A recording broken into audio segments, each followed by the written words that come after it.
Hello, everyone. There you go.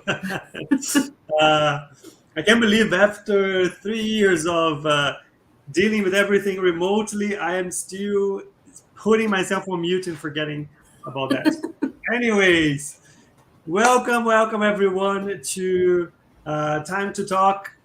Hello, Faye. Very nice to see you. How are you doing? Hello. Very nice to see you again. Good to see you, everyone. Hello. Um, I want to say welcome to everyone. Welcome to our Time to Talk, this bi-weekly program where we talk about mediumship. Um, Today we are going to start our episode 47. So we are nearly Wow. quickly approaching the 2 years mark of this initiative. Um, Today talking about pride, a medium's worst enemy. Uh, Before we dive in, the usual, let me say, oops, there you go. Say thank you very much to our broadcasters. We have SSL, the Spiritist Society of London. SSL is a study group here based in London that's dedicated to studying Spiritism and spreading the knowledge about Spiritism. We have online sessions every Tuesday, have face-to-face sessions on Thursdays, and you also have a couple of other study groups initiatives on Saturdays and on Mondays about the Medium's Book and Astro City. Then we have BUS. BUS is the British Union of Spiritist Societies, and SSL is a member, is affiliated to BUS. BUS works similarly to a federation, trying to connect and unite and help the different Spiritist groups here in the UK. Buzz is also dedicated to spreading the word about Spiritism. They have a lot of initiatives, events, talks, and so on. So go follow them. And last but not least, Kardec Radio. Kardec Radio has been around for over so many years now. I think over 11 years. And Kardec Radio also committed to spreading the knowledge about Spiritism in English and other languages around the world. So go check them out. They have a ton of content available to all of us. Right. Today's episode is Pride, a medium's worst enemy. And this is the way we got to this theme was interesting today because I was researching and trying to find inspiration in terms of like what would be the theme that we were going to cover today. So I opened the Medium's book and I started to read what was coming in the Medium's book, and then I opened the Gospel According to Spiritism and I started to read like about mediumship there as well. And I read I don't know how many pages and questions and chapters, and I was like, no, but nothing was speaking to me. And then I realized, oh, wait a minute. All of those messages I was reading, they were all talking about the same thing. They were all talking about the danger or the risks that mediums have and how all of that is linked. Well, the worst one is linked to their pride in multiple ways, right? Then I went to talk to Faye, and Faye said, yes, that's a good one. Let's go with this one. So that's what we're going to talk about. Before I pass the mic to Faye to ask for her initial comments, I want to say hello to everyone. Let me see who is online. If you're online following us, just drop a hello, drop where you're from. The idea for Time to Talk is for us to have a conversation. It's not a lecture. The idea is that you bring comments, stories, questions, doubts, and I'll bring them up here live, and then we're going to make this as dynamic as possible.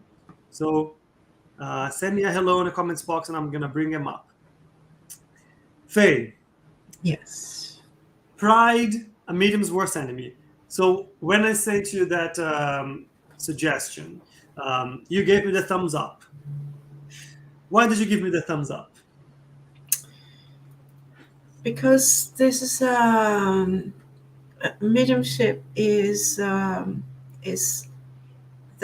when one realizes that the ability is there and alive, it gives the person a range of emotions and different kinds of awarenesses.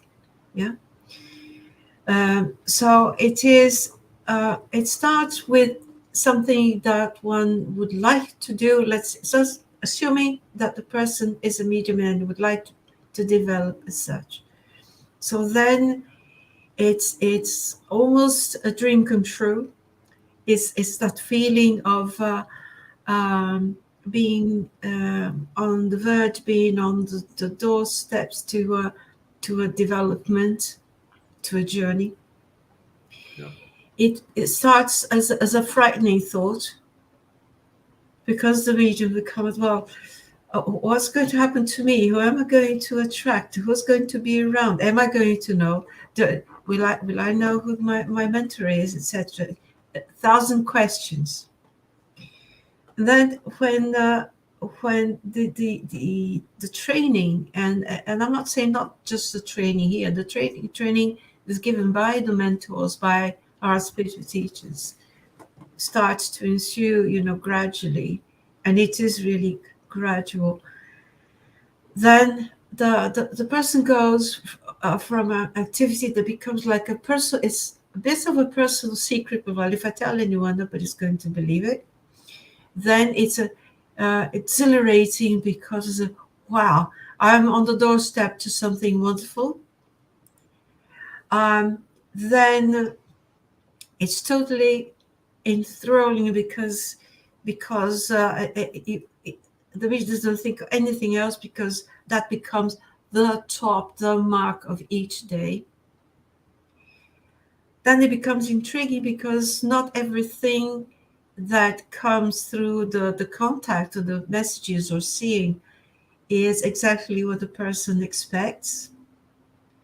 And then the doubts again. So it's like a spiral. I wouldn't say full circle, because it's a spiraling sequence of events that may suggest either a total inadequacy of the medium. You can think, well, maybe I'm not that good enough, or it can lead to another thing, well, almost on the verge of stardom. Wow, that is something. I'm grateful, but I'm being allowed into something absolutely wonderful. It must be good. Yeah. Yeah, it's funny because you were mentioning about that how it can be. In many cases it can be a journey as you discover yourself a medium. Assuming it doesn't start with like a bad experience or anything, but it's just see someone or receive a message or hear a message, and it goes on a journey, but you might end up perceiving yourself as special, as an mission, or as a chosen one or a blessed one, and how that needs to be carefully thought through. Yeah.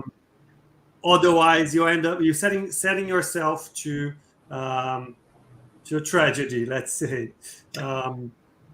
Yeah. I would the first thought following this, realizing this, the first thought is that I don't personally like it very much. I don't like extremes very much. I don't like an approach that's so stern that doesn't allow even the happiness from the fact that mediumship is evident and is being developed. Why wouldn't I feel happy about it? Sorry, I'm saying me, because I don't want to talk about anybody, so I put myself as Yeah. as an object there. And but then there's the other side. Why would it be so over enthusiastic about it? In any case, in whichever end, it appears to me as if the medium somehow is trying to set a goal. He is setting the goal, or she, and expecting the return to be according to that goal, to meet those goals. When we know full well, what's the phrase? The phone rings from the other side, isn't it? Yeah. And the medium needs to be ready to answer the phone. And once he says, all right, if you ring, I'll answer it. But ready to be courteous and say hello to whoever's on the other side. And learn to listen. Learn to listen. And use sound judgment. Yeah. You mentioned a few things that I really like, and which is there's nothing wrong in finding a feeling of happiness or usefulness, purpose, whatever it is, job done kind of feeling from working with mediumship. Now, I'm remembering a lot of like what I read on when Kardec was doing his research. Kardec and many others, because many other I want to call them scientists or many other Researchers. professors, researchers. Yeah. Not all professors followed his similar steps. The care that Kardec had to identify how can we trust the messages that are being received, right? And going from a moment where there was a lot of physical manifestation or things moving about, materializing here and there, which generates a lot of interest, but not a lot of substance or content behind necessarily. And moving from that to receiving content from the spirits, and then having to find a way to assess if that content makes sense, is correct, if you can trust that if a message is signed by a recognizable name, public figure from the past, if it should be accepted or not. And I think those are the things that, as soon as you start thinking about like the development of mediumship and how you as a medium can receive messages, are question marks that need to be in your mind. How do I trust the messages that I'm receiving? How do I validate them? How do I know if they are correct, if they are okay, if they are good, if they should be shared, or and more importantly, how am I feeling about these messages? Because as a medium, as you said, I think there's nothing wrong in feeling excited about the fact that you are working, receiving messages, and so on. But are you being sober enough to detach yourself from the content that you are creating? Because you are just the intermediary. The message is not yours. And that can be tricky, right? That can, as you're talking about vanity and so on, that can play with something that is unfortunately very seductive to us here on Earth, right? Which is our image, how people perceive us, being associated to something big, something good, whatever it is. Yeah. And Kardec went through this as well. And Kardec had to find ways of, validating that those messages are being received or were fine or were good to be, replicated, published, and etc. But as a medium, how do we, react to those things or prepare not to fall into those traps? Because the thing is, if you're receiving a message, it could be just a playful, let's say, a playful spirit, not really committed to anything seriously, that saw an opportunity, to entertain him or herself in that moment, entertain you, play a little prank. So how do you avoid from that to become, something bigger? Well, I think it's we must be prepared for this risk, for this possibility, but not be judgmental about ourselves first. I say, well, if I receive something that doesn't sound very right or doesn't sound consistent, maybe I am the problem, maybe I'm not good enough. No. I think when it takes the willingness to ask questions, to ask direct questions, and not be afraid of asking questions or offending anyone. Because if the medium asks a question to the spirit who's approaching, who's training, for example, and they do give training, then well, first it's a silly thought because the spirit would read it and would if we avoid our own thoughts, it's clear to the other side because the thought's there anyway, it is being seen. So it's better if I, as a medium, dare ask the question, respectfully ask the question, and check it again until I'm satisfied that the answers make sense. Then allow the ideas that I haven't uttered, what I haven't said, be used for whatever purpose, or for some sort of intimidation or joke. Or a serious person, a serious spirit wouldn't use that as a joke or a purpose. There would be a very respectful relationship to start with.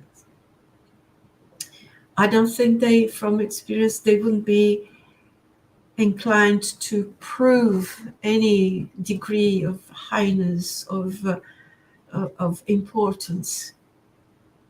The self-importance is not something to play with. It's not there. It's so it shouldn't be there for the medium, as it isn't with the spirit. The spirit knows. If they're serious enough, they will know when to disclose information, whether they should, and how much of the information is allowed or necessary. I think that's the start, a safe start. You use the word that I think is very important, and I want to analyze that word with you, which was question. Questioning. Let's think about a situation, a scenario where I'm a medium and I'm receiving a message, and then a message, I'm used to work in a specific type of work or sessions, and then I receive a message, and then And I recognize the name, but it's it's not. It's a public name. You if you think about the seriousness of work, right? If you're involved in a work that is serious, that really is committed to bring forward things that are going to help others and so on. Likewise, the spirits behind that work, they will be involved and committed and serious behind the same purposes. So questioning, first of all, is, and I go back to Kardec, is the cross-checking of multiple sources. When something is to be revealed, or a new idea is to be developed on Earth, that will come and that will happen. That will be revealed. Let's say, I don't like to use the word revelation, but anyway, that is going to be revealed, closed, yes, in multiple forums at the same time or similar time. So submitting that message to someone else who is also part of the group or another group that you also know is serious, so they can validate the content and etc. That there's no problem in that. And the spirit that is serious and committed will understand and respect that. We're not going to be upset because you didn't believe on me. And no. Given the seriousness of the work, that kind of validation is expected, and that's what a serious spirit would expect as well. Exactly. We've got to remember that it's not because the person is invisible that it is an abstract idea. No, it's still a person. There's still a mind. It may be visible to some, not visible to others, but it's still there. And just as we would be polite and respectful and cautious when talking to someone for the first time, I think the same applies to a contact with a medium that's starting to develop, and being humble about it, because I also hear a lot of, well, you shouldn't talk about praise, praise can lead to vanity. That depends, I think praise is part of the universal vocabulary to highlight positivity. Right? Extreme overpowering praise, if you think it's a bit too much, it probably is. It's absolutely too much. But if somebody says, "No, well done, you've done well in this phase," it's good to know that I'm in the right track. If somebody says, if there's a little pat on my shoulders, well done, you've done your exercise well. Now you need to rest now. I'm not going to feel, I'm a superstar. No, it just means that I've managed, after a commitment and an effort, to do something that was positive. And I honestly, I don't see anything wrong with that. The problem is when it becomes when the praise and the self and the feeling of self-importance comes ahead of anything. Yeah, it's as if a pen would be celebrating with fireworks its ability to write good stories. When it's, with all respect, you're a pen. So as a medium, in many cases, I'm an extension of that pen. I hold the pen. Of course, there is an interface, but at the end of the day, I don't know what is going to be said. I don't need to know, and many times I don't want to know. It's not my place to know. It says, well, what are you going to say? What are you going to write about? Am I going to censor? Am I going to select? No. Yeah. No. It's what you do with the message also, because again, you can receive something that's not yours, but you still have the ability to read and make a judgment about what is the content of the message, Mm-hmm. and to pass to someone else to double check and validate that.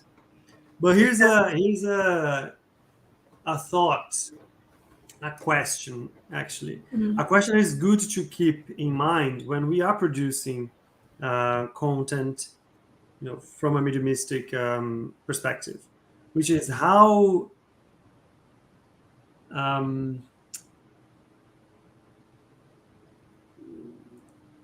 how much of an impulse do you have to put your name down as well, right? If you think about you receive a content and you say, oh no, this must be linked to me. Well, I would say I would put my name down as a documentation, if necessary, if requested, if necessary, to take the responsibility to say that I am accountable, to make myself accountable. Yeah. Mm-hmm. If people need a reference to say, oh, who's taken this? And I say, well, I did. It's up to you. You judge me. You think if you find that my work is reliable enough, Mm-hmm. then, because if not, I, as an interpreter, as an instrument, shouldn't matter that much. But sometimes the fruit and the tree, sometimes the body of work of any person, of the conduct, the seriousness, may endorse or may encourage Mm-hmm. people to trust that and give it a little thought, even if the message sounds a bit strange. Yeah. But it also helps people to help the medium to evaluate what's being received. But it's true. I think the serious work begins with this, what you call a disclaimer, so to speak. You say, look, we need, it's like that. We need to impart a certain amount of information, a message, some teachings, assuming that you will be in a position to pass them on, to share it, people who are going to make good use, the best use for it. If they feel that for some reason, for whatever reason, and I'm here on earth, minding my business, minding my life, and as following exactly what Jesus said, mind your business, look after, do your part. All right, to see this is what Caesar. So you do your job, you do your work, fulfill your responsibilities. And if on top of that you can still do mediumistic work, brilliant, fine. If you can't, there's nothing against you, nothing personal against you, but the message must be shared. So we will find someone else who's in a better position to do that. Yeah. And the medium needs to know that is a fact of the work. I'm not going to hold everything because I am, and because it's no, I'll do everything I can. But sometimes what I can is not enough. So it's not me. It doesn't matter who's sharing it, as long as it's being shared. That's true. Yeah. It's even further than that, because as you said, the plan, the work, it's not mine. It's from the spirits. Yeah. And every responsibility that we take, there's always a risk if we will be able, for whatever reason, circumstances, if we're going to be able to see it through or not, see it through to completion or not. There's always a plan behind that as well. If it's not coming from me, someone else will also continue that work. I need to, as you said, I need to do my part. I need to try to do what I can. But the work is not mine.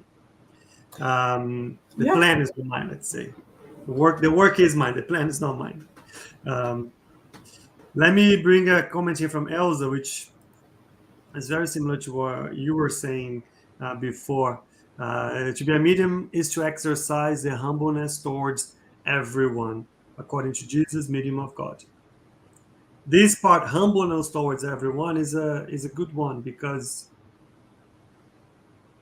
submitting what you produce as a medium in terms of content to someone else, and someone else go ahead and maybe classify as not proper to share, or maybe the message is not quite right. Anyways, receive any criticism related to that content. It is a big exercise of humbleness to say, you know what, that is exactly why I am sending this message to scrutiny.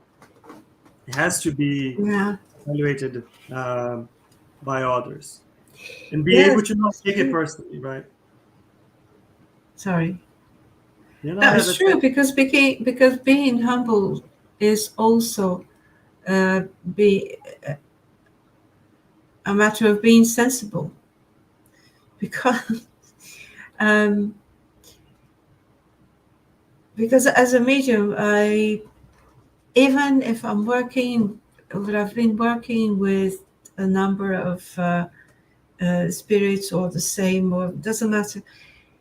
Even if I may be used to the presence, that's it. If I may be used to the presence, I identify that presence. I identify, well, this is such and such, and this is Madam this X, and this is Professor Y. But I don't know what they're going to say. So it's very dangerous to assume, the importance. Well, here comes another set of sweet words, and then the words that they have to say are anything but sweet. Yeah. So first of all, I don't know.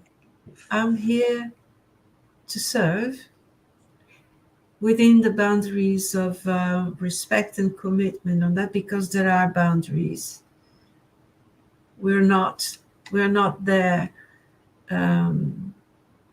We shouldn't be 24/7, because as incarnated spirits, we need to replenish our batteries with energy and rest and all that. Otherwise, the work will not flow, because the work is physically demanding. It takes energy, and it takes sleep, exercise, and feeding. So it takes fitness to be well-being. done. Your physical, mental, emotional well-being is all part of exactly. Your so anyone who would expect you to be there 24/7, I would ask again. Yeah. No. Because it doesn't make sense. I want to use something that you said again as a hook for something else, which is getting you, as a medium, you get used to identifying, the presence around you from spirits. And if you are working a specific initiative with a specific medium, you recognize that presence. Mm-hmm. But when we were talking about, I used the example of a playful medium. So if we are mediums and we are engaging in that activity, yes, and but we are not careful with that element of being humble, of pushing away any inclinations towards, being prideful about the work that we're doing, being prideful about the content that we're doing, to associate to our image and as something that's ours. The spirits that are around us that might not be as elevated, the ones that are just, want to use that opportunity, they will also identify you as a medium.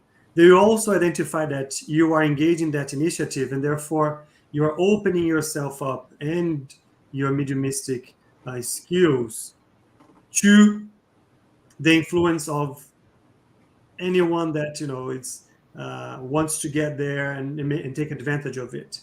And if they identify that there is element of pride within you, they can use that to grow and to grow and to grow and to reinforce these ideas in your mind, these emotions in you, and slowly they're going to create a sort of problem for you, because you had that little seed that you were not paying too much attention to, related to being prideful, related to pride. And they come and they feed into that. They start giving you messages, signing those messages as if they were, from big names, and reinforcing you the idea of this is because of you, this is you, this is you, this is you.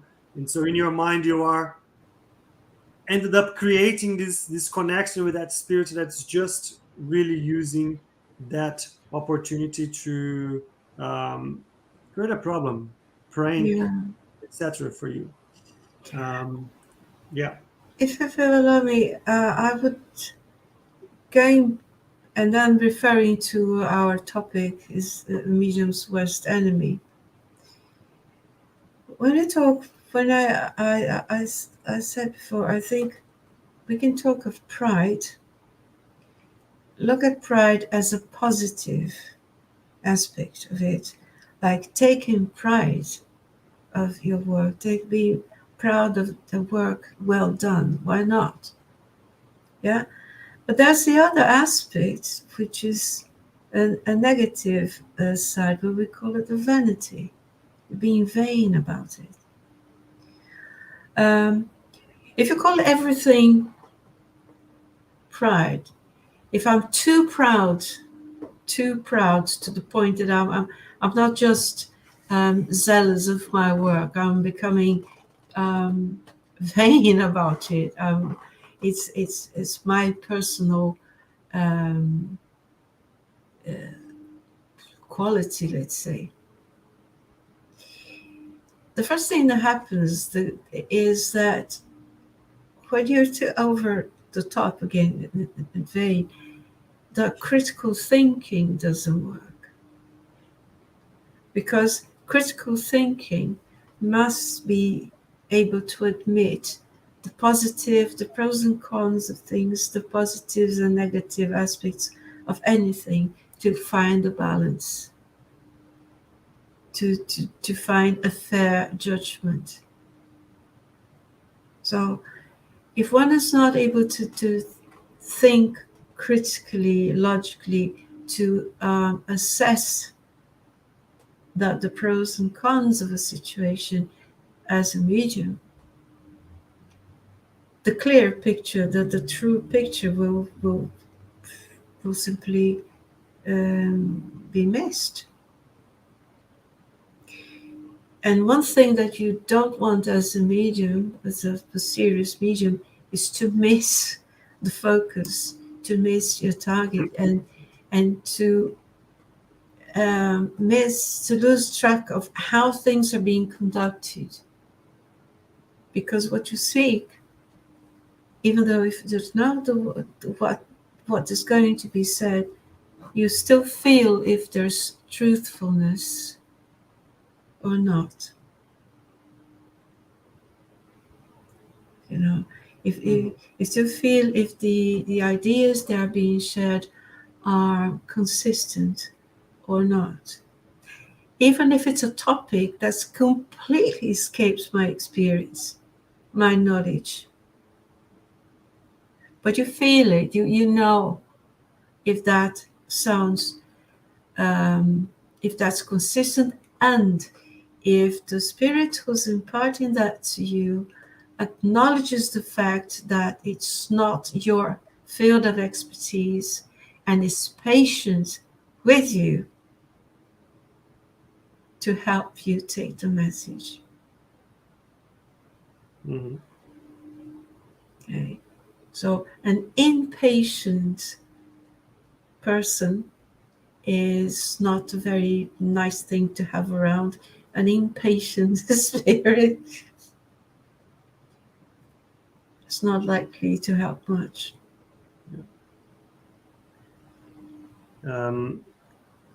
This is another good point, which is the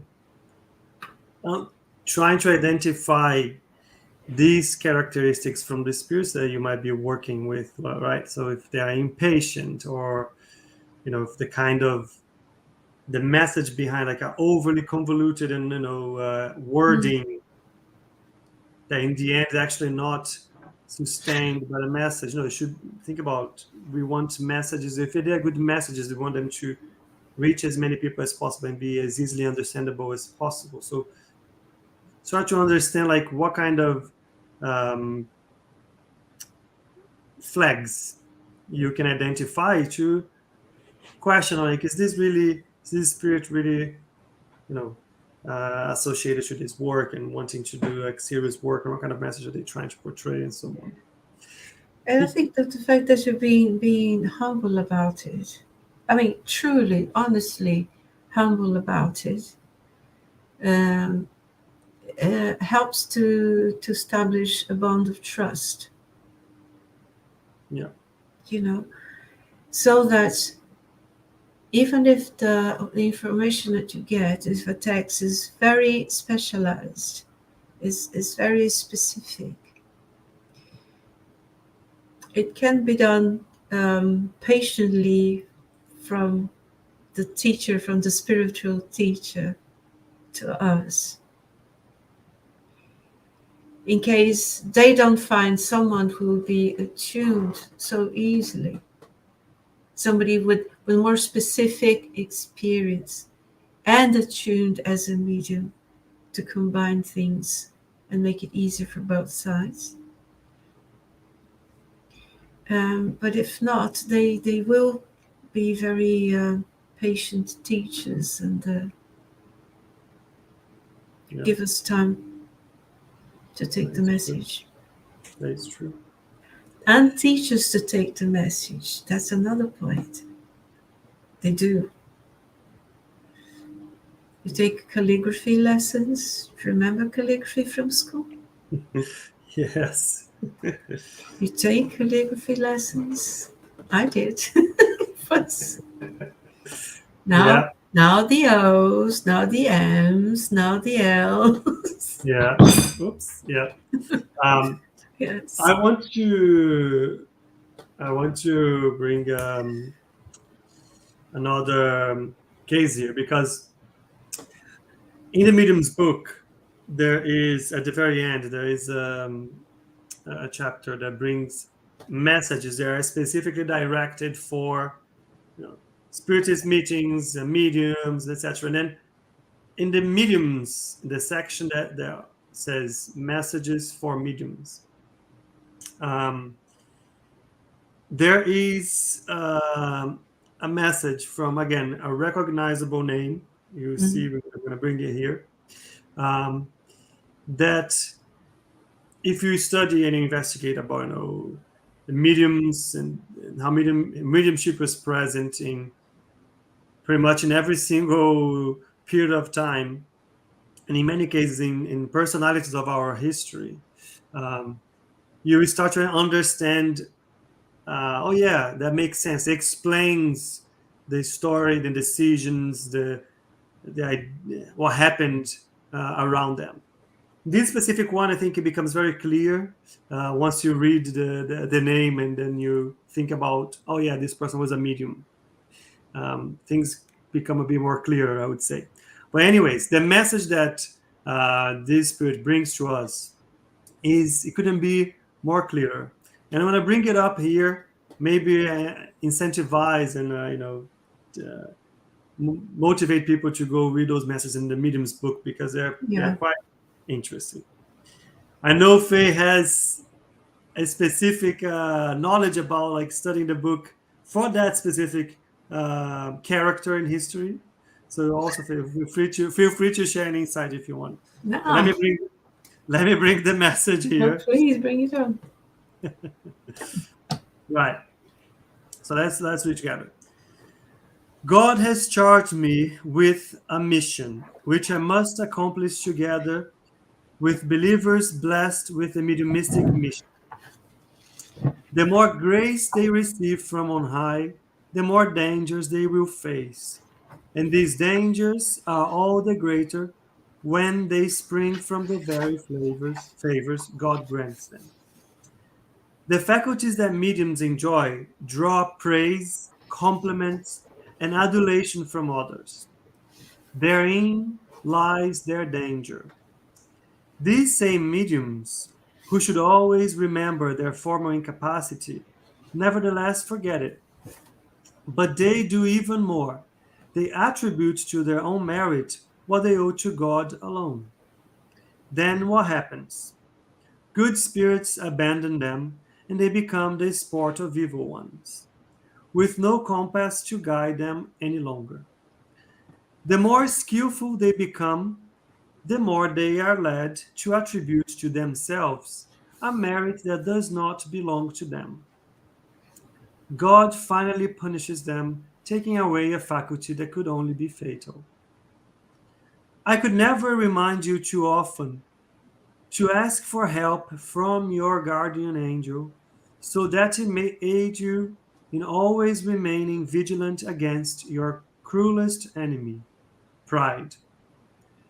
Remember this well, you who have the fortune to be interpreters between spirits and humans. Without the support of our Divine Master, you will be punished even more severely, because you have been favored more highly. I hope this communication is fruitful, and I desire for it to help mediums to remain on their guard against the pitfall to which they could succumb. As I have said, that pitfall is pride. Joan of Arc. Beautiful. I mean, she's being very clear, right? Very, very clear in terms of, remember, mediumship is a physical characteristic. It's something that you have in this life. It's not a superpower in the sense, that you are special because of that. But you have a responsibility because of that. Yeah. And that responsibility was granted to you for a purpose, for a specific reason. And just as it was granted, it can be removed in this or another life. So it can. You just need to be careful about how you're using these assets, let's say, that you have. She uses a great word. She mentions adulation. And that's the difference between praise and adulation. Yeah? A praise, which is a gentle, friendly recognition of the work that was done well through effort and commitment, is one thing. Be expecting and accepting adulation, which is putting the instrument ahead of the source. That's wrong. That is a danger. It changes, right? Yeah. We mentioned, I think, many episodes ago, there was we were talking specifically about obsession, and it's a word that is a triggering word, let's say, but it's an important thing to be aware of and accustomed to and understand and study. And especially mediums, you need to be careful about opening up that access to the harassment of less enlightened spirits. And the medium's book, they describe very well, obsession and so on. And there is another part of or another phase of, let's say, of obsession that mediums can put themselves open to, which is fascination, right? Which is that you feed into that specific. If a less enlightened spirit takes the opportunity of piggyback off of your pride and make it grow and grow and grow, it might get to a point where you don't believe in anything else but what that spirit is telling you, because it's feeding into your own pitfalls, let's say. Yeah, and especially Rafael, I think we need to highlight that's our approach. That's the way that we choose to work in spiritists. That's what we understand is the best approach. There are mediums everywhere doing all sorts of work with all sorts of traditions. But it's true that if this is meant to be a means to